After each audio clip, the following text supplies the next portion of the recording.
मेरे प्रिय छात्रों, जैसा कि हम सभी को विदित है कि वर्तमान समय में कोविड-19 नामक महामारी के चलते अपना देश ही नहीं बल्कि पूरा विश्व अपने अपने स्तर से लॉकडाउन कर रहा है। लॉकडाउन का सीधा सा तात्पर्य यह होता है कि हम अपने घर के अंदर रहें। बहुत ही आवश्यक हो तभी हम घर के बाहर निकलें। और आज जो देश में चल रहा है उसी से संबंधित मेरा टॉपिक है। आज का जो टॉपिक है कक्षा 12 विषय अर्थशास्त्र, और जिसमें पहला अध्याय है अर्थशास्त्र का परिचय एवं केंद्रीय समस्याएं। अभी जब हम आगे बात करेंगे तो आप देखेंगे कि मैं आर्थिक और अनार्थिक क्रियाओं का उल्लेख करूंगा। और इस समय अपने देश में महामारी से तो जो दिक्कत परेशानी है तो है ही है, और महामारी से उतना डर नहीं है जितना हमें डर है हमारी आर्थिक क्रियाओं का बंद होना। ये तो सभी को पता है कि लॉकडाउन को लंबे समय तक चलाया जाए तो ये बीमारी अपने आप भाग जाएगी, लेकिन आर्थिक क्रियाओं के बंद होने के कारण हमारी ये मजबूरी है कि हम लॉकडाउन को बहुत लंबे समय तक नहीं खींच सकते। तो खैर, मैं टॉपिक आने पर उसके बारे में बताऊंगा। आज जो मैं बताना चाह रहा हूं, सबसे पहले बताऊंगा अर्थशास्त्र का अर्थ।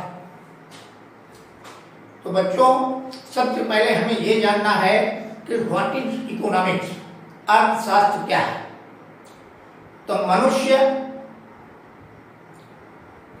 अनेक प्रकार की आर्थिक क्रियाओं में संलग्न रहता है अपनी आवश्यकताओं की पूर्ति करने के लिए।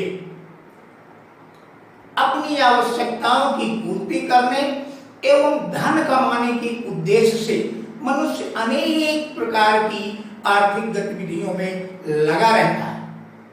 और ऐसी क्रियाएं जिससे मनुष्य धन अर्जित कर सकता है, ऐसी क्रियाओं को हम आर्थिक क्रियाओं की श्रेणी में लाते हैं। और अर्थशास्त्र में हम इन्हीं गतिविधियों का अध्ययन करते हैं। अतः हम ये कह सकते हैं कि अर्थशास्त्र वह विषय है जिसमें मनुष्य की आवश्यकताएं एवं उनके पूर्ति करने के लिए आर्थिक गतिविधियों का अध्ययन जिस विषय में किया जाता है उसे ही हम अर्थशास्त्र कहते हैं। जहां तक क्रियाओं की बात है, जैसा कि मैंने प्रारंभ में उल्लेख किया था, अर्थशास्त्र में क्रियाएं दो तरह की होती हैं। आर्थिक क्रिया पहला है और दूसरा है अनार्थिक क्रिया। आर्थिक क्रिया से, जैसा कि उसके नाम से स्पष्ट है, अर्थ माने धन, ऐसी क्रिया जो हम धन कमाने के उद्देश्य से करते हैं उन्हें हम आर्थिक क्रियाओं की श्रेणी में लाते हैं। जैसे एक शिक्षक, एक वकील, एक डॉक्टर, एक व्यापारी, एक मजदूर, ये लोग जितने मैंने उदाहरण दिए, ये सारे लोग जो भी क्रियाएं करते हैं वो धन कमाने के उद्देश्य से करते हैं। अतः हम ये कह सकते हैं कि ये सारे लोग आर्थिक क्रिया कर रहे हैं। दूसरे नंबर में बात आती है अनार्थिक क्रिया की। अनार्थिक क्रिया भी इस संसार में सामाजिक हित के लिए, धार्मिक हित के लिए अनार्थिक क्रियाएं की जाती हैं।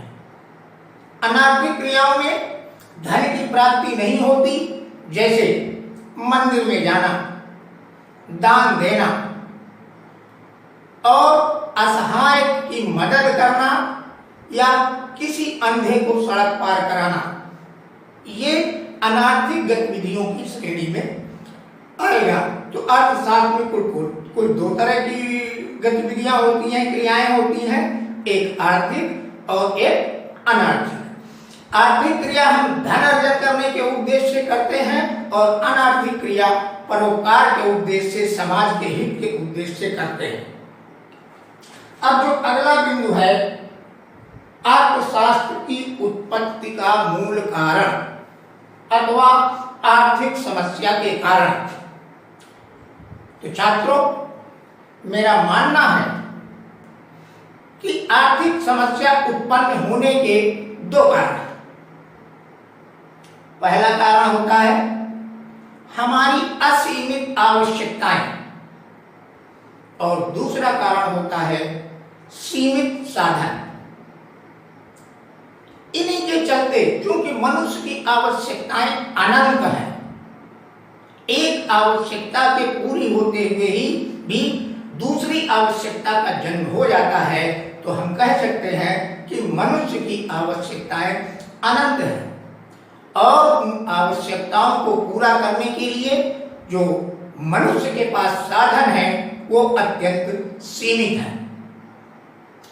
अब इन दोनों का तालमेल कैसा हो, इन असीमित आवश्यकताओं की पूर्ति के लिए सीमित साधनों की मौजूदगी में हमारा ऐसा निर्णय क्या होना चाहिए कि हम सीमित साधनों के माध्यम से अपनी अधिकतम ऐसी आवश्यकता की पूर्ति करें जिसमें हमें अधिकतम संतुष्टि प्राप्त हो।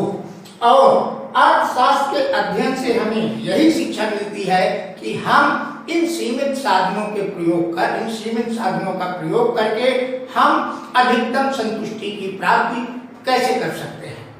और अधिकतम संतुष्टि की प्राप्त करने के लिए फिर हमें समस्या के चयन का उपयोग करना पड़ता है, क्योंकि हमारे पास उतने संसाधन मौजूद नहीं होते कि हम एक साथ अपनी सारी आवश्यकताओं की पूर्ति कर लें। इसको ध्यान में रखते हुए हमें आवश्यकताओं का चयन करना पड़ता है। एक साथ कई आवश्यकता आ जाने पर सीमित संसाधनों के होने के कारण हम उनकी पूर्ति नहीं कर सकते हैं। अतः हम यह चयन करते हैं कि जब एक साथ दो या दो से अधिक आवश्यकताएं हैं तो हम उनमें से किस आवश्यकता की पूर्ति वर्तमान में करें और किस आवश्यकता की पूर्ति भविष्य के लिए टाल दें।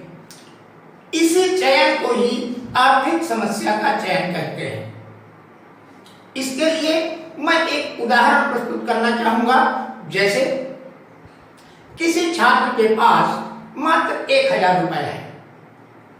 इस 1000 रुपए में उसके सामने दो आवश्यकताएं हैं।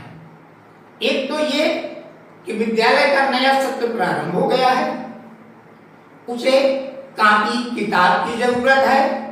दूसरी आवश्यकता यह है कि उसे एक जीन्स का पैंट भी खरीदना है। तो छात्रों, इस स्थिति में छात्र को अपनी आवश्यकता का चयन वर्तमान में किसे करना है, भविष्य के लिए किसे टाल देना है, यह करना पड़ेगा, क्योंकि 1000 रुपए में दोनों आवश्यकताओं की पूर्ति संभव नहीं है। ऐसी स्थिति में जो सही निर्णय लेगा उसे पहले अपने कॉपी किताब की व्यवस्था करना चाहिए और जो जीन्स के पैंट की जरूरत है उसको भविष्य के लिए टाल देना चाहिए।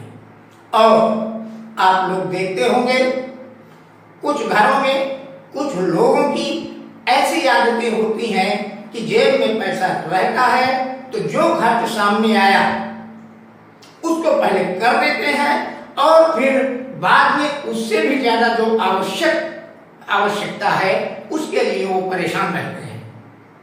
तो मेरा आप लोगों से यही कहना है कि हर चीज की प्लानिंग करके जो आवश्यकता पहले ज्यादा आवश्यक हो उसकी पूर्ति करना चाहिए, क्योंकि अपने पास साधन सीमित हैं। तो इन सीमित साधनों में हम अधिकतम अपने आवश्यकता की पूर्ति करके कैसे संतुष्टि प्राप्त करें, यही आर्थिक समस्या का समाधान है। और छात्रों, मैंने जैसे पहले ही बताया था कि देश इस समय कोरोना से उतना खतरा नहीं है जितनी ये आर्थिक क्रियाओं के बंद होने के कारण है। यदि आर्थिक क्रियाओं की हमें चिंता ना हो तो ये कोरोना तो क्षणभंगुर है। लॉकडाउन की अवधि को बढ़ाते जाएं, ये संक्रामक रोग है, अपने आप खत्म हो जाएगा। लेकिन नहीं, दूसरी तरफ हमें दूसरी चीज परेशान कर रही है कि हमारी आर्थिक गतिविधियां पूरे देश की ही नहीं पूरे विश्व की बंद पड़ी हैं। विकास का रथ का पहिया बंद हो चुका है। अतः मुख्य यही है कि जो हम क्रियाएं करते हैं आर्थिक और अनार्थिक, उसमें आर्थिक क्रिया इतनी महत्वपूर्ण है कि जीवन जीने के लिए आर्थिक क्रियाओं का होना बहुत जरूरी है। तो छात्रों, आज मैंने आप लोगों को अर्थशास्त्र का अर्थ, अर्थशास्त्र के अंतर्गत होने वाली क्रियाएं और अर्थशास्त्र की उत्पत्ति का मूल कारण या आर्थिक समस्या की उत्पत्ति का मूल कारण, इसके बारे में बताया। और मुझे अपेक्षा ही नहीं है अपितु पूर्ण विश्वास है कि आप लोग इस वीडियो का पूरा फायदा उठाएंगे और इसको एक अर्थशास्त्र के नाम से एक अलग रजिस्टर बनाकर जैसे जैसे वीडियो आपके पास जाएं उनको एक रजिस्टर में संकलित करते जाइए और इस तरह से दिन प्रतिदिन हम आपकी पढ़ाई को आगे बढ़ाते जाएंगे। धन्यवाद।